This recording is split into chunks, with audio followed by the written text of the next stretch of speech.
Hey, what's going on, everyone? It's Walt here from Down the Block Sports, and today I want to talk about the New York Giants. The Giants had their first press conference with their new general manager, Joe Schoen, and he made some comments on quarterback Daniel Jones. What I'm going to talk about today is what he said about Jones and what this means for the future of the New York Giants. Again, I'm Alec Walt. This is Down the Block Sports. Don't forget to like this video and subscribe to the channel for more of my exclusive content. Joining me today to talk about the Giants and more is Kyle Russo from Review and Preview Sports. Kyle, what's going on, man? I appreciate you joining me.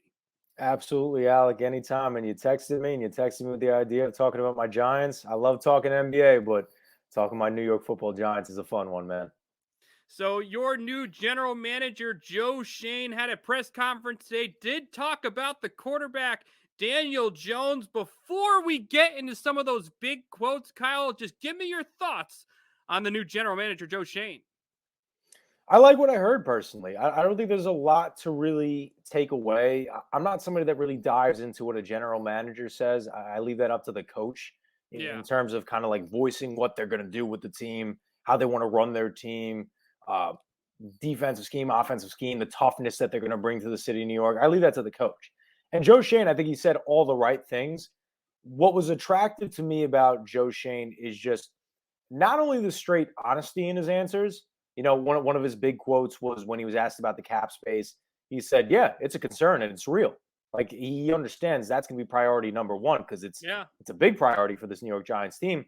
But on top of the fact, the experience that he brings to the table, something that he referenced in almost, I would probably say 50% of his answers, was he gave all the credit in the world, his success and where he is, to being under Brandon Beane with the Buffalo Bills Yeah. and how they were so close together and how much he learned from him. And obviously, you've seen what he's been able to do as the GM of the Buffalo Bills and turning that franchise around from a team that for 17 consecutive years didn't even make the playoffs Yeah. to Their now streak was where they're long. at. They're going to be around for the next 5+ years, maybe even 10 years, Yeah. be a potential Brady versus Manning dynasty with the Chiefs for the next couple years. That's at the hands of that GM, and knowing that the Giants have the assistant GM to that guy who turned around an organization, and seeing that he has a lot of positive things to say in forth of what his plan of action will be with this team, with the likes of what he saw with Brandon Beane in Buffalo, that can only make you extremely excited as a Giants fan. Yeah, you guys should definitely be excited. I mean, the one thing you want to look for when bringing in a new general manager is a track record. Yeah. He was in an organization that drafted the right quarterback, signed the right coach, had a couple years of very solid drafts, made some awesome trades, including players like Stephon Diggs. When you look at the Buffalo Bills and their structure right now, from a coaching staff, from an organization, from a players on the field standpoint, it's a model organization right now in football, and the assistant of the guy that built the team is now on his way to the east. Well, technically New Jersey, but he's on his way to the other half of New York State. Now, in his press conference today, obviously they want to address the quarterback position. Daniel Jones didn't have a great season last year. The New York Giants offense was one of the worst in the National Football League, but when asked about the quarterback, Shane backed him and said he wouldn't make a trade. Many questioned if they would use those first-round picks on a Deshaun Watson. That has officially been brushed away. That will not happen with the New York Giants this year. But Kyle, you like you mentioned before, he said a lot of the right things today. Daniel Jones, obviously, a young age, low cap hit. Just from what you can take away, what are your thoughts on the Giants early on backing the young quarterback in Daniel Jones? Now, Alec, you know my opinion about Daniel And Jones, that's right? why We, we're we talking about Daniel Jones today. and I'm not the biggest of fans. And I was talking to you prior to the start of the show, and my biggest takeaway with that statement is that I really don't mind it. I don't, because when you look at this draft Okay. class, there's not that many quarterbacks available. I think long-term answer, I don't think that Daniel Jones can be your guy. And point being, when I talked about what we talked about prior to the start of the show, is that when you just look at Sunday's game, right? When you look at the matchup between the Bills and the Chiefs, nobody's expecting you to pick or turn Daniel Jones into the next Josh Allen or Patrick Mahomes, or for that guy to be around in next year's draft or the draft after that, or even the draft after that. But when you just see what they can do on the field, the quarterback that the Giants have, can you necessarily guarantee or even say with any sort of confidence that that guy can compete at that same kind of altitude or caliber or level even at maybe 50% of what those guys do? And I think the answer is no. Mm-mm. So I have no problem in backing him this year because everybody, especially in New York, obviously, as you know, split between Jets and Giants fans. Everybody's comparing it to the Sam Darnold situation. This is the difference. The difference is the Jets were picking at number 2 and had their quarterback there to pick. The Giants don't have a quarterback at 5 or 7 in this year's draft. I hate to break it to everybody. They just don't. They can't easily move off of Daniel Jones. That's why I don't mind them sticking with him. Now, obviously, with saying that Deshaun Watson is not going to be a choice, there's still guys potentially like Russell Wilson out there. But unless you're getting a Russell Wilson, and me personally, I know we've had this debate conversation as well. You give up those 2 first-round picks, number 5, number 7 for Russell Wilson, you do it. I don't really know how I feel about it too much. Again, I'm a big Russell Wilson advocate, big fan of him. But with the exception of Russell Wilson available at quarterback, what other quarterback is going to be out there in the free agency market or the draft this year that is really going to excite you to say, we got to move off Daniel Jones? And the answer is there's none. Maybe a bridge quarterback into the next year you want to acquire as maybe a backup, especially because Daniel Jones has been injury prone the first 3 years of his career. But a guy who beat him out straight up in the job and say that's going to be the quarterback for the next 10 years. There's nobody there. Even Russell Wilson, he's at the age of 33, almost 34 years old. He'll be good for the next 3-4 years. But are the Giants in a position like to win now? I don't think so. Even as good as Russell Wilson is, I don't think that's the case. So to back Daniel Jones, I don't mind it at all. I don't know how much truth there is in terms of when people are saying, "Oh, that's guaranteed. He's going to be the franchise quarterback, guys. Joe Schoen likes him. He's going to be the guy." No, I think that it doesn't hurt to give the guy a 4th year. Give him a head coach, give him an offensive coordinator that's different from a Pat Shurmur or a Jason Garrett, and see what happens. See what you could get out of him. Because as far as I'm concerned right now, unless you have a money strike and Russell Wilson says, I want to be a New York Giant, there is no quarterback left to decide in the NFL or in this draft that you say, okay, we got to move off Daniel Jones now. Yeah, I mean, Daniel Jones, only 24 years old, not making too much money this year. So, yeah, when you look at this Giants position right now, it seemed like all the writing was on the wall for him to be the starter next year. So, obviously, Shane made that comment. His next job is to find the next head coach. I don't want to specifically ask you yet who you think that coach is going to be. But after hearing that they're backing him as the quarterback and the next coach coming in will have Jones and this current roster to work with, how much does backing Jones help the marketability of this job to potential head coaches? See, that's where it's tough because I think that when you look at the candidates in which they've brought in, right? They've interviewed Dan Quinn, they've interviewed the Bengals DC, they've interviewed Brian Daboll, obviously, Leslie Frazier, defensive coordinator for the Bills. They've interviewed Patrick Graham, an in-house hire potentially, if they do so choose to do that, who's the defensive coordinator. Personally, I think he's done a great job. I know a lot of people are giving him some flack for the job that he's done. If you've watched the games like I have as a Giants fan, the reason why the defense had given up so many points is because the offense couldn't stay out on the field. I think he's a legitimate defensive coordinator in this league, and I think he's a good one. But when you look at the head coaching candidacy, I don't think that there's so much. That's why I'm saying what I'm saying about Joe Schoen saying the right things. How much truth is there in these things? And I don't blame him for saying what he's saying because you're not going to outright oust your quarterback, right? Yeah, Especially exactly. when you don't have a necessarily guaranteed option in place of him. You're not going to do that. So that's why I think that with what he's saying, every coaching candidate that they brought in has probably had that same conversation where it's like, well, he's going to be here this year.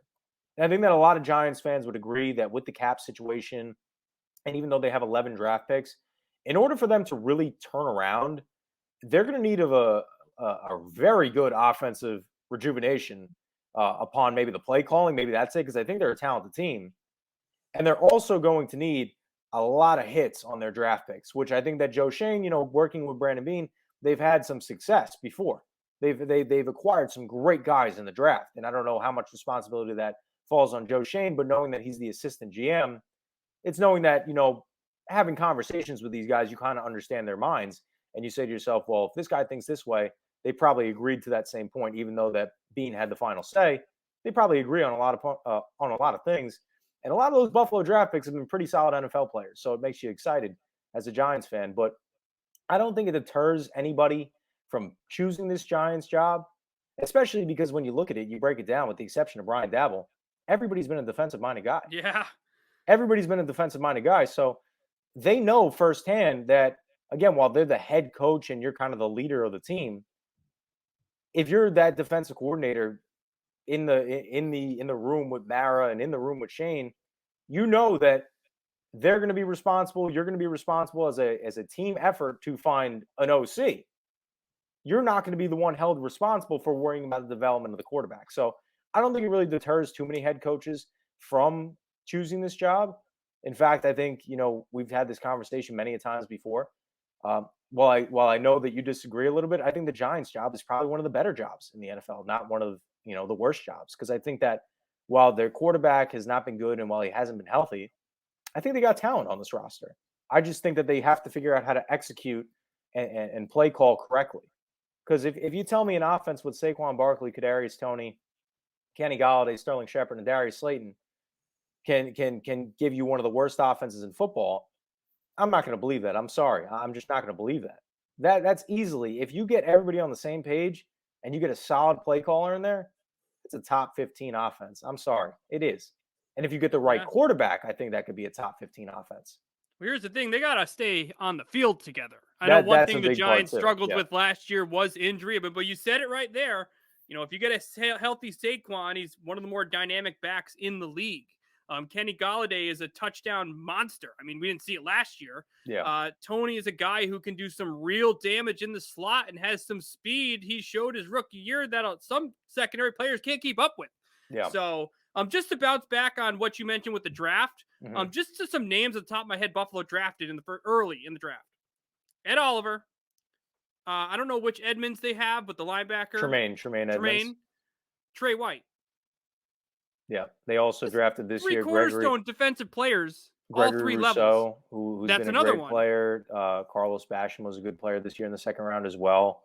They drafted a Gabriel Davis in the 5th or 4th round, which is I loved him out of UCF. He didn't get everybody that I talked to, his numbers were nuts. Yeah, not a lot of people talked about him too much coming out of the draft. I loved him and the success that he had with UCF. That was the years in which they were going undefeated, and he was a big part of that. But you've seen it, right? I think he solidified himself as the number 2 option with Buffalo, especially after this year, right? Yeah. He's fantastic. He's a great player. So they've had a lot of success. He definitely made some noise there in that postseason game against the Kansas City Chiefs, one of the best games we've seen in the playoffs in a very long time. So it should be interesting. But yeah, that Buffalo background should do very well for him. Now, I want to revisit a quote that he mentioned in his press conference. He's talking about building the offense. He wants to talk about getting the guy that allows him to be the best version of Daniel. That I know that's not the exact quote he said, but that's what he was getting to. Yeah. He was constantly mentioning that version of Daniel Jones. Mm-hmm. How can you get the best out of Daniel Jones in this window here? Because your offensive line is awful and your skill is always injured. Well, see, that's the thing. That's the billion-dollar question that nobody has seemed to accomplish giving an answer in the last 3 years. And granted, he's been hurt last year, especially he missed this past season. I think he missed around 6 games or so, something like that. He missed a decent amount of games in his second year, and he only played 12 games in his first year as well. So he's always missed time. But, for me, he's played I think that equates to about 38 games or something like that. I've seen what he's been able to do, but everybody wants to fault the offensive line and everybody wants to fault the play calling, which I see with my own 2 eyes. But at the same time, you look at Joe Burrow. He's 1 game away from going to the Super Bowl. Probably has one of the worst offensive lines I think I've ever seen.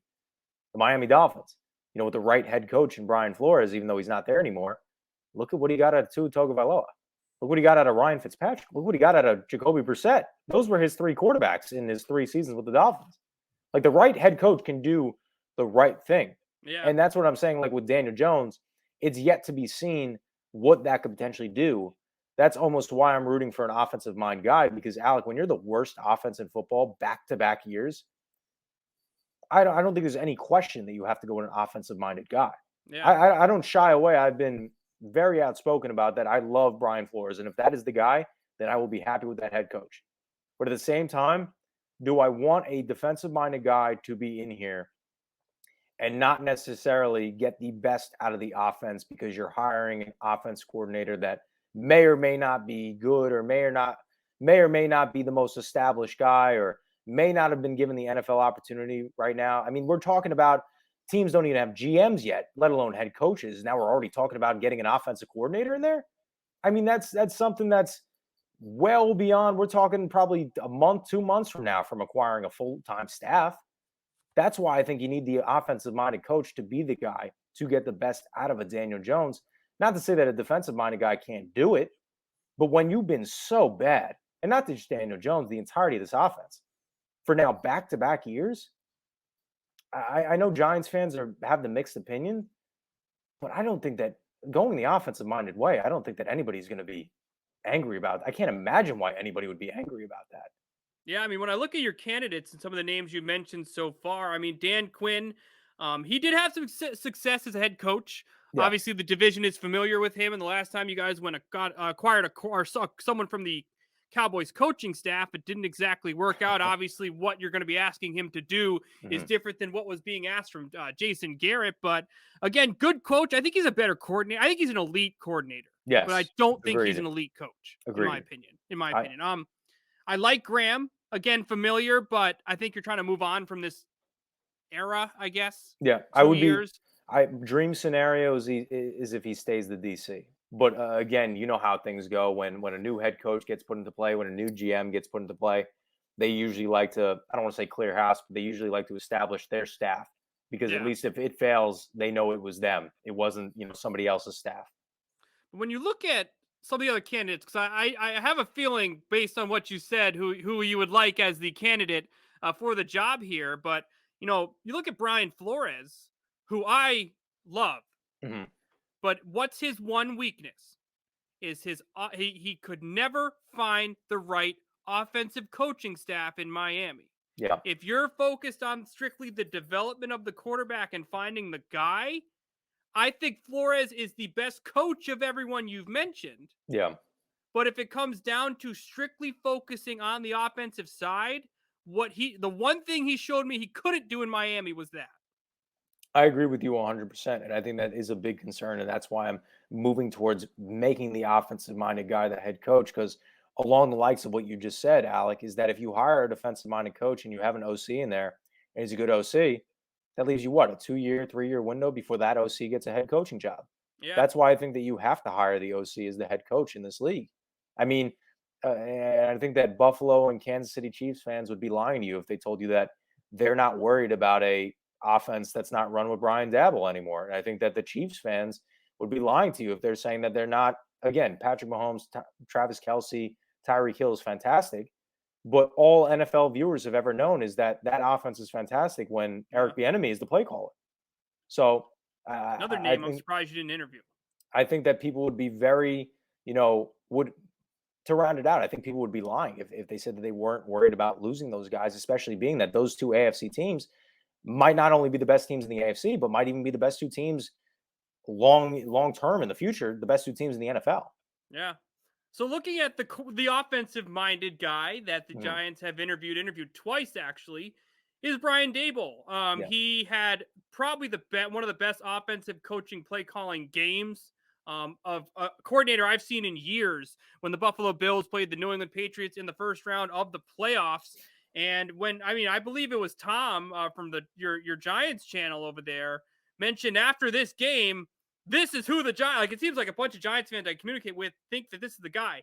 I mean, when you talk about play calling, when you talk about getting the best out of your skill players, when you talk about different formations, when you talk about development of a quarterback, when you talk about the consistent growth at the position, he checks off every box. Yeah, he does. And that's why I think that it has to be that guy. I think we kind of came to that conclusion with all my reasonings, is that it has to be him. It has to be him. And,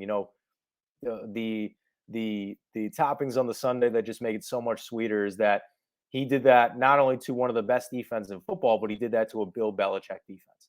Yeah. Not only did he run an offense that competed neck and neck with Patrick Mahomes all the way till a 13-second marker, and that's when Patrick Mahomes told the world that he's still the best quarterback, best youthful quarterback potentially in the NFL, and he's not ready to give the throne to somebody else yet. But what you just said is just developing.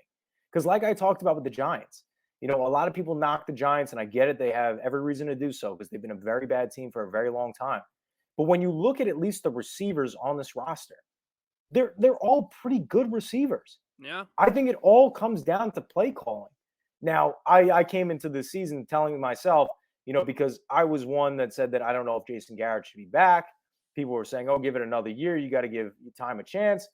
I said, okay, whatever. And I don't think that he was fully 100% the problem because, as you saw, when he left, the offense managed to get even worse than it already was.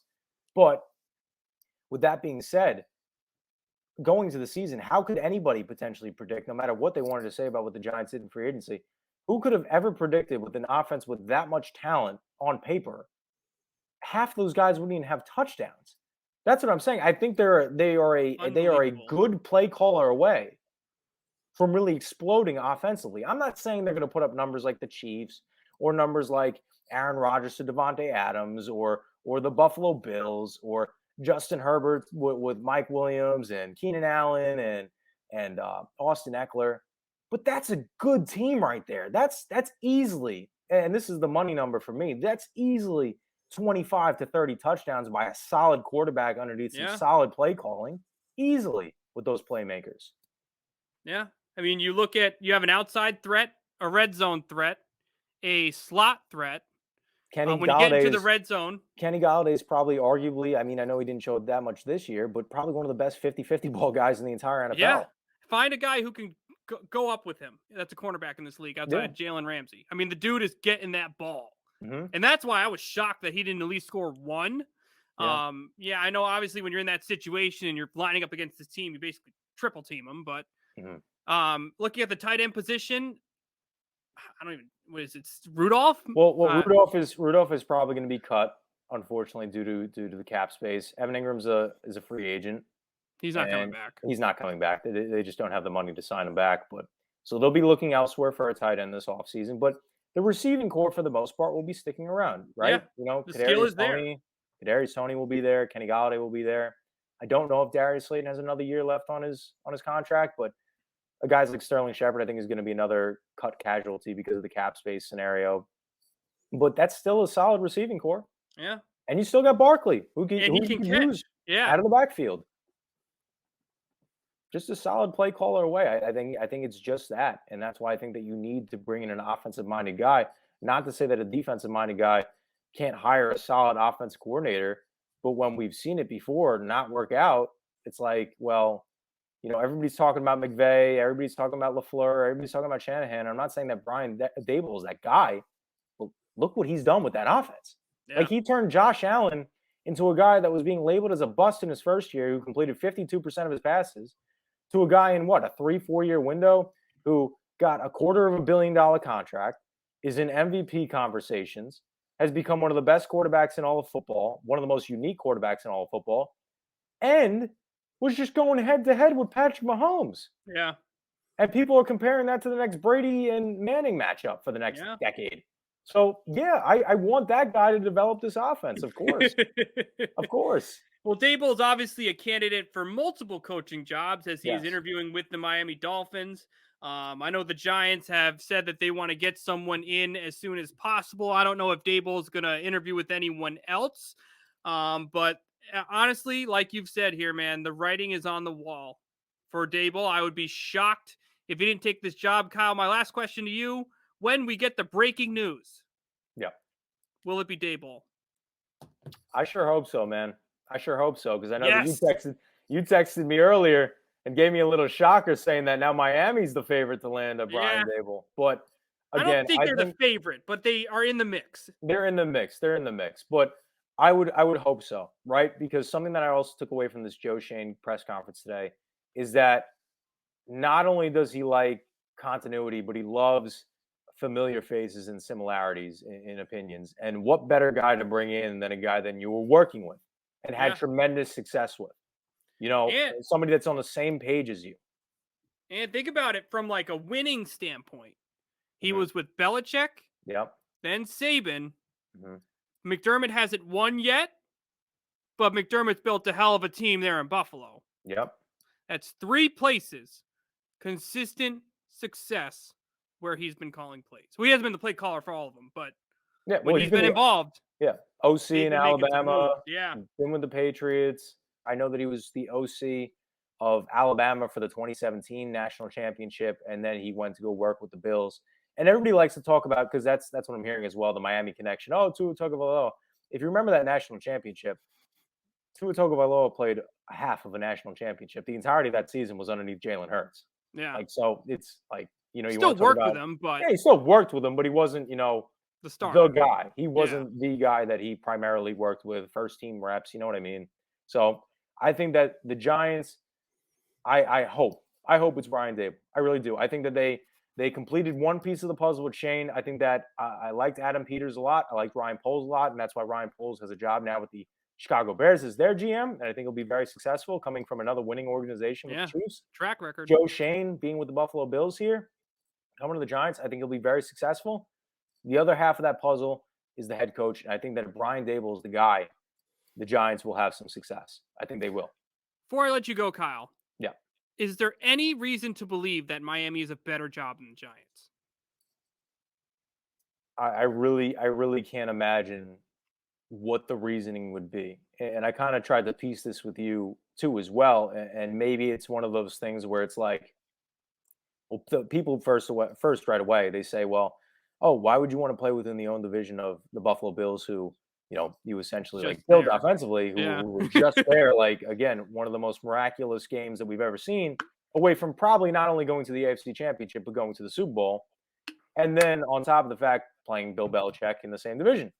And I think that people would probably argue, at least my only argument would be that maybe the confidence level is so high in that he takes so much credit in the offense built in Buffalo, like I talked about earlier in my argument about how Bills fans and Chiefs fans, I think they'd be lying if they weren't worried about the possibility of definitely losing Daboll and potentially definitely losing an Eric Bieniemy. If he's so confident in his offensive play calling that he's going to say, well, that team is not going to be nowhere near the caliber that they were without me calling plays for them. On top of the fact, maybe the mindset of Bill Belichick potentially retiring soon, maybe that'd be the argument. And maybe saying, let me give me a clean canvas, because I think that's more so what Miami is versus New York Giants, where he could not only necessarily form the players there, but he can then have say in the players that are built around that offense that he Mhm. wants to build. Versus the Giants, where, if you take the job, and I don't think this is necessarily a fault upon the Giants, because like I alluded to, I think the talent is there. But would you prefer to have your clean canvas of you could kind of choose the talent that you have, and then also walking into a situation with Jalen Waddle is there, who's been, I mean, Jamar Chase is having one great season, but kind of getting, not enough credit to Jalen Waddle, what he's been able to accomplish in Miami. Some great things with the Yeah. Tua Tagovailoa, who gets a lot of, lot of stuff, not necessarily, in terms of his evaluating, not necessarily giving the credit where credit is due for being a part of that as well with Jalen Waddle. But when you look at the Giants, having Kenny Galladay rocked up with money, a first round draft pick in Kadarius Toney, who's to say what happens with Darius Slayton, and who's to say what happens with Sterling Shepard? I know that Sterling Shepard's under contract, and who's to say what happens with Saquon Barkley or Daniel Jones? Whereas Miami, clean canvas, you can pick your players, you do whatever you want. That would be the only argument. But again, to be honest, if I'm Daboll, and I'm not just saying this because I'm a Giants fan, working with familiarity, working with people that you've had success with, I don't know how much more of a selling point that could be. That's just my personal opinion. Yeah. Well, it should be interesting to see what happens. Again, Brian Daboll, 2 interviews with the Giants, 1 with the Dolphins. We should get some news very soon on the next Giants head coach. For any of our listeners here who enjoyed listening to Kyle Russo, Kyle, how can our listeners here keep in touch with you and all your podcasts and social media? So to keep in touch on social media, at Kyle Russo 612 on Instagram, and then like Alec alluded to in the intro, on Review and Preview Sports every Tuesday from 7 to 9. But Alec, I think we're actually changing that time starting next week to Wednesdays from 7 to 9, where we Nice. primarily talk about all different sports across the board, obviously honing in primarily on the NFL season as we're amidst the playoffs and potentially, not potentially, but 2 weeks away from the Super Bowl. So we're honing in on that. But if you like what I've said, make sure to tune into the show every Wednesday from 7 to 9, and make sure to give me a follow at Kyle Russo 612 on Instagram. Awesome. Well, Kyle, like always, man, thank you for joining me. And thank you for having me, Alec. All right, man. Well, that's going to be it for this episode of the Alec Walt Show. I'm Alec Walt alongside Kyle Russo. What do you think of Daniel Jones? Do you think the Giants made the right decision in Shane's first press conference to back him as the starting quarterback? Give me your thoughts in the comment section below. Also, don't forget to like this video and subscribe to the channel for more of my exclusive content. Thank you, everyone, for tuning in, and we will see you very soon.